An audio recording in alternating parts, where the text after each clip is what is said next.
आज हम एक पैनासोनिक का सेट देखेंगे जो कि मेरे पास एक डेड कंडीशन में आया हुआ है। सोनी का सेट है 42 इंच का। ये डेड कंडीशन में मेरे पास आया हुआ है, जिसके अंदर आपको नो इंडिकेशन आपको देखने को मिलेगा। इसके अंदर आपको नहीं तो ग्रीन लाइट आगे ब्लिंक करता है, उसके बाद चालू होता है, लेकिन फ़िलहाल अभी ये डेड कंडीशन में है। तो इसको सबसे पहले हम लोग ओपन कर लेते हैं, और ओपन करने के बाद आप देख सकते हो कि इसका जो मदरबोर्ड है और इसका पावर सप्लाई आपको मैं दिखाता हूँ कि पावर सप्लाई किस तरह से दिखेगा। ये इसका पावर सप्लाई है और ये बैकलाइट जलाने के लिए इसका ड्राइवर है। ओके, तो चलिए हम लोग इसका पहले सिमेटिक से समझ लें थोड़ा बहुत।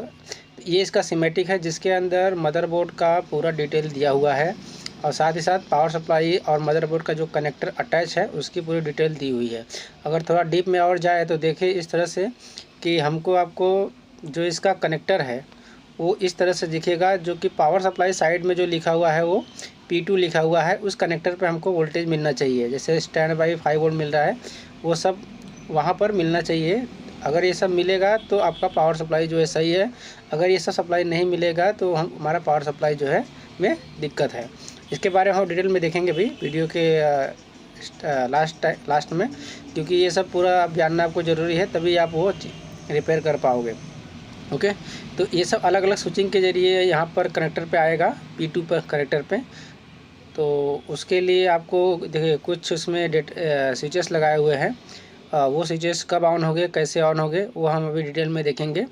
तो इससे पहले हम लोग पहले डिस्कस करेंगे कि बोर्ड में मैनुअली चेक करेंगे कि कहाँ पर कौन सा वोल्टेज आना चाहिए, कितना वोल्टेज आना चाहिए, और कौन सा इनेबल कब काम करेगा। वो सब चीज़ें हम लोग इस पे देखने वाले हैं। और जो स्टैंड बाई का 5 वोल्ट है, जो उसको इनेबल कब मिलेगा, क्योंकि उसके लिए भी एक अलग से सेपरेट IC लगाई हुई है। ठीक है, तो वो सारा चीज़ हम लोग देखने वाले हैं। तो चलिए हम लोग पावर इन करते हैं, और उसके बाद हम देखते हैं कि क्या हमारा 300 वोल्ट जो है उसके फ़िल्टर पे बन रहा है या नहीं बन रहा है। तो चलिए हम लोग देख लेते हैं कि जो इसका मेन फ़िल्टर है, जहाँ पर 300 वोल्ट आना चाहिए,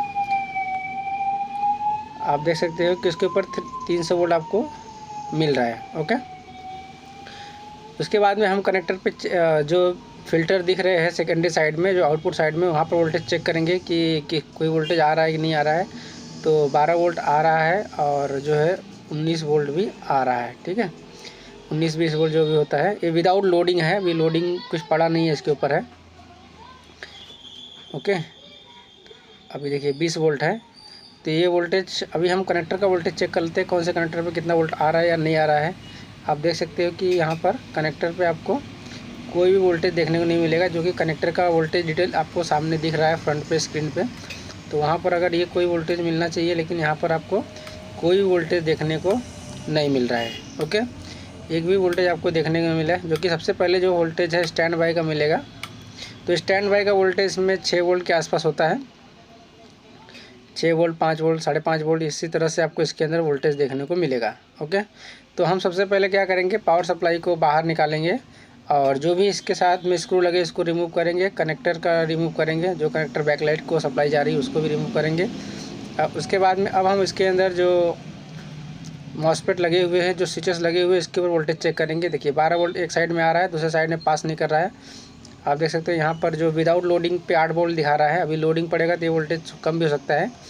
तो ये हमारा स्टैंड बाई का वोल्टेज था, जो कि 8 वोल्ट दिखा रहा था, और इस साइड में हमको जो है 15-16 वोल्ट जो है वो 19 वोल्ट दिखा रहा है। ठीक है, ये 19 वोल्ट आपको देखने को मिल रहा है, जो कि विदाउट लोडिंग। अब ये जो 8 वोल्ट है, और यहाँ पर जो है 12 वोल्ट है सप्लाई है, तो ये यहाँ पर रोक के रखा हुआ है।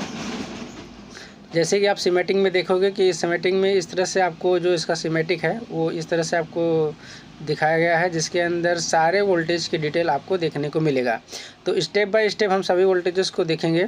तो सबसे पहले कनेक्टर का देख लेंगे। कनेक्टर के ऊपर आप देख सकते हो कि इसके ऊपर सबसे पहले सप्लाई है वो 5 वोल्ट बन के बाहर आएगा। 5 वोल्ट जो है स्टैंड बाई वोल्टेज लिखा है, जो कि P2 कनेक्टर पे आएगा, और जहाँ मदरबोर्ड में जुड़ता है वहाँ पर A02 लिखा रहता है। ठीक है, जहाँ मदरबोर्ड में जुड़ेगा वहाँ पर A02 लिखा रहेगा। तो आप देखिए स्टैंड बाई 5 वोल्ट, और जैसे ही मदरबोर्ड में इन करेगा उसका नाम चेंज होकर हो जाएगा 5 वोल्ट यस, मतलब 5 वोल्ट स्टैंड बाई सप्लाई, जो कि STB 5 वोल्ट से नाम से जाना जाता है। ठीक है, जैसे ही ये सप्लाई जाएगा वहाँ पर इंडिकेटर जो है ऑन हो जाएगा, और जैसे ही ऑन होगा और आपके कमांड का वेट करेगा। जैसे आप कमांड दोगे, आपको कमांड देने के बाद वहाँ से एक पावर ऑन या बोल सकते हो स्टैंड बाई ऑन का एक सप्लाई निकलेगा, जो कि 5 वोल्ट से लेके 3.3 वोल्ट के आसपास रहता है। वो 16 वोल्ट को ऑन करके कनेक्टर पे लाता है। ठीक है, 16 वोल्ट को ऑन करके कनेक्टर पे लाएगा, उसके बाद बाकी का सिस्टम ऑन होगा।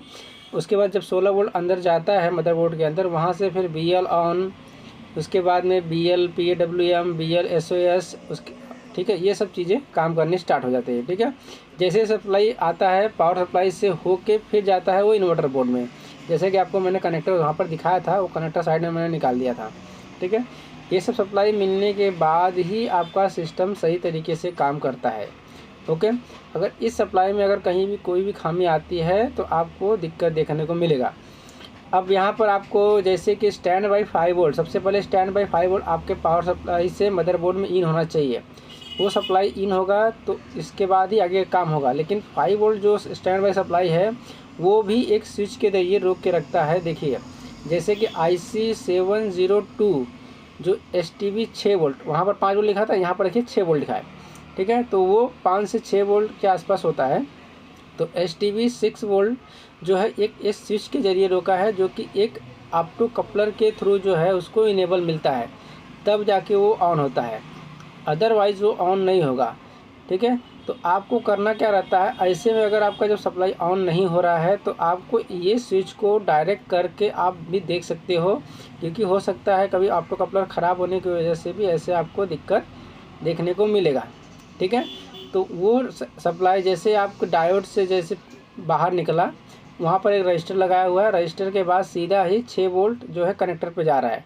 ओके, तो ये स्विच को आप अगर सपोज करो ऑप्टो कपलर से इनेबल नहीं आ रहा है, तो इनेबल ना आने से आपको घबराना नहीं है, आप सीधा ही डायरेक्ट कर दोगे तो भी वो आपका सेट जो है ऑन हो जाएगा। तो अगर हमारा अभी कनेक्टर पे कोई वोल्टेज हमको देखने को मिल नहीं रहा था। ओके, तो अब हम चलते हैं कि उस IC को बाईपास करने के लिए, जो कि IC यहाँ पर लगी हुई है।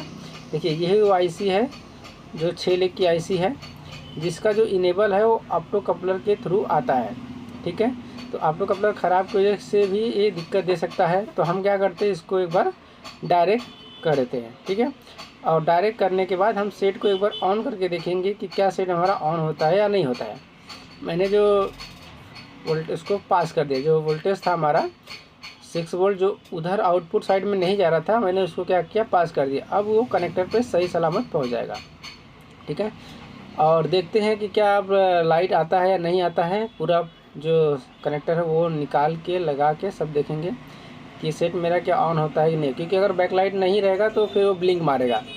अगर बैकलाइट कनेक्शन जैसे कि मैं निकाल दिया हूँ तो वो ब्लिंकिंग में जाएगा, तो इसीलिए हम पहले पूरे कनेक्टर को लगाएंगे जो भी है बैकलाइट का, उसके बाद फिर ऑन करके देखेंगे कि क्या सेट सही सलामत ऑन होता है या नहीं आता, क्योंकि हमने IC को जो है बाईपास कर दिया है। ओके, तो बाईपास की वजह से आपका सेट ऑन होने का चांस है, क्योंकि पहले हमारे कनेक्टर पे भी सप्लाई नहीं आ रहा था वो, और बाकी सप्लाइयाँ सब बन रही थी। अब सारे स्क्रू को लगा दीजिए, उसके बाद में सेट को ऑन करके देखते हैं कि क्या हमारा सेट जो है ऑन होता है या नहीं होता है, वो हमको चेक करने की ज़रूरत है। तो सारे स्क्रू आप देख सकते हो लग गए हैं। अब मैं सेट को ऑन करता हूँ, प्लग इन करता हूँ और चालू करके देखता हूँ कि क्या हमारा सेट ऑन होता है या नहीं होता है, क्योंकि स्टैंड बाई की जो लाइट है वो ब्लिंक मारनी चाहिए। देखिए, ब्लिंक मार के सेट जो ऑन भी हो गया। ठीक है, तो मतलब यहाँ पर दिक्कत क्या था कि जो 6 लेग का जो IC लगा था, जिसको हम बोलते हैं स्विचिंग IC, वो IC आपकी ख़राब है, या फिर हो सकता है इनेबल ना आता हो। ठीक है, इस तरह से आप प्रॉब्लम को सॉल्व कर सकते हो। Thanks for watching my video.